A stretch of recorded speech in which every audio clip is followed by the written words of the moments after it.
Welcome to Unit 3, Lecture 1. In this unit, we're going to focus on the human activity and the human relationship to the biosphere. And so we're going to start off talking about water and pH because there's a lot of things that actually coincide if you think about acid rain, the need for water, clean water, and so on and so forth. So water is what's called polar. Okay. That means that one end is slightly positive over here by the hydrogens, and one end is slightly negative over here by the oxygen end. And what that means is there's a difference in electronegativity. If you think about electronegativity basically being a gravitational pull on electrons, okay? So what we're talking about here is a pull on electrons. And so oxygen, being a much larger atom, has a much larger pull on electrons. So what happens is the electrons spend more time near oxygen than they do near hydrogen, causing this slightly negative charge versus slightly positive charge. And so that's what's called electronegativity. So because these two things are very different in electronegativity, they create a polar molecule. So polarity then causes hydrogen bonds, and you can see this right here. So the hydrogen bond is between the hydrogen of one hydrogen molecule or one hydrogen atom on a water molecule connected to the oxygen of a different water molecule. So we've got the O there and the H there. Okay, so this is actually what holds water molecules together with each other and holds water molecules to other things. And so that can cause a lot of really special properties that some other molecules don't actually have. Water special properties are actually because, or here's a list of water special properties. So water special properties include ice floating, and that's because of the bond angle. Usually, if you think about it, if you remember from middle school or elementary school, when something becomes a solid, it actually gets closer together. But in the case of water, because of the bond angle, it actually is further apart when it's a solid than it is when it's a liquid. Okay, so that's one thing. Cohesion. Okay, so cohesion is actually where water actually sticks to another water molecule. So this is basically a hydrogen bond. This is basically just a hydrogen bond. Okay. Adhesion is where water can stick to other substances. So water can stick to the side of a glass. Water can stick to a paper towel, water can stick to the side of the river, a rock, so on and so forth.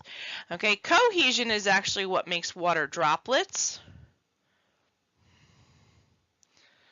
Okay, and adhesion is what actually makes water, if you've ever overfilled a glass with a liquid like water or soda or something like that, if you've ever overfilled it, you get a little bubble. Okay, I'm going to do my best to draw this. Okay, so you got the glass here. Okay, and then what happens is the water actually creates a bubble. So adhesion is the water actually sticking to the glass. Cohesion and adhesion together create two very important things. One is surface tension and one is capillary action. So surface tension actually basically gives water like a skin. Okay, and then capillary action is basically how water climbs up something. So if you remember from middle school having to read the meniscus is because of that capillary action. And I have a couple of pictures on the next page which should help you understand it. Okay, so surface tension, here we go. We've got these little water droplets.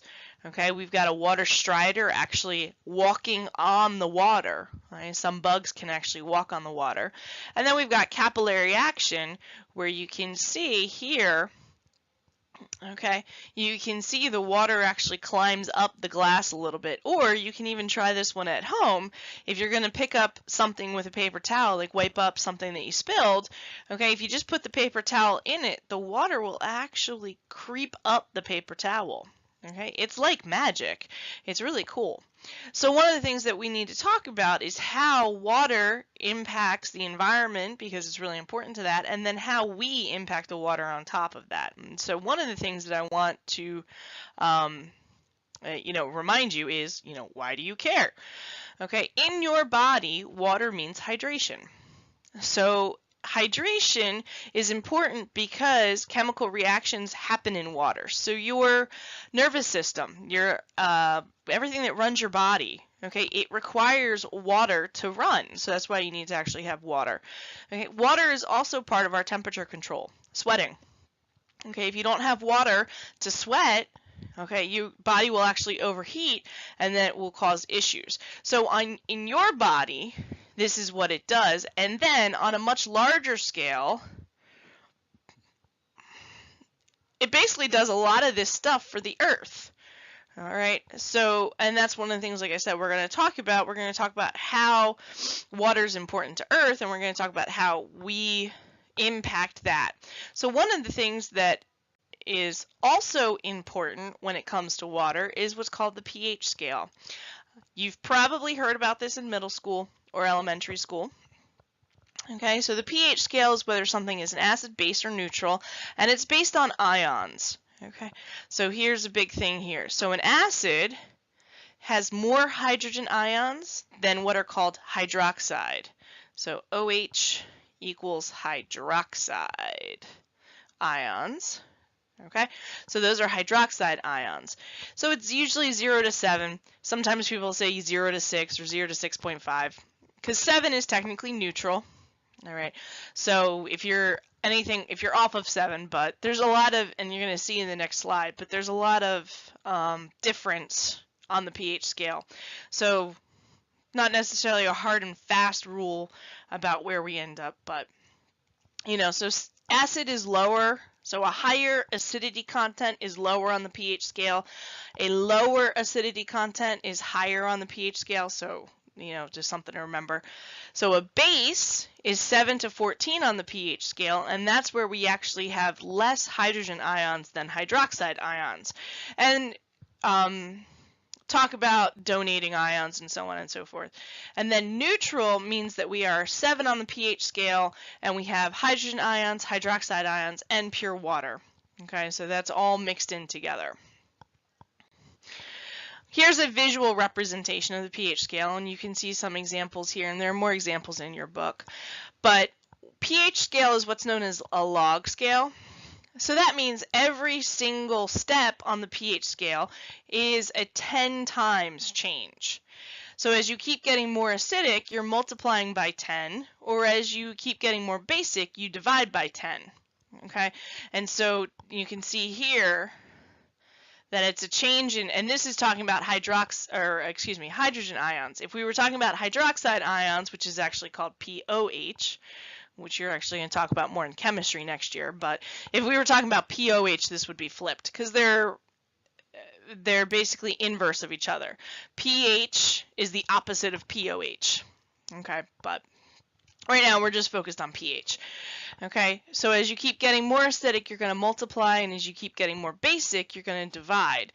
And what you notice, for the most part, okay, you can see here how things can get more acidic or more basic. Now, like I said, you have examples right here, and you can see the picture here. So the red dots are the hydrogen ions, the blue dots are the hydroxide ions, okay? And so you can see how it transitions. Now, either direction, either really basic or really acidic, are a problem. Okay, keep that in mind. Problem for you, I should say. There are some organisms, there are some things, that are some situations where you really want it to be acidic, hence your stomach acid.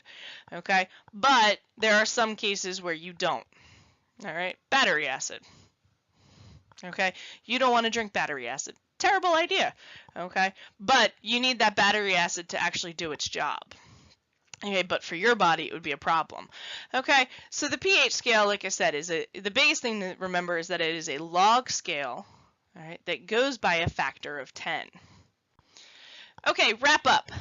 I want you to go take a selfie of where you see water's amazing processes in action. Pick one, find something, that's up to you, and then post that on Blackboard, as well as whether these substances are acid, base, or neutral, and approximately what their pH should be or what range they should be in. So you've got gastric stomach juice, or gastric or stomach juice, same thing. Okay, saliva, blood, and urine. Okay, so go post those on Blackboard, and I will see you in class. Have a great day.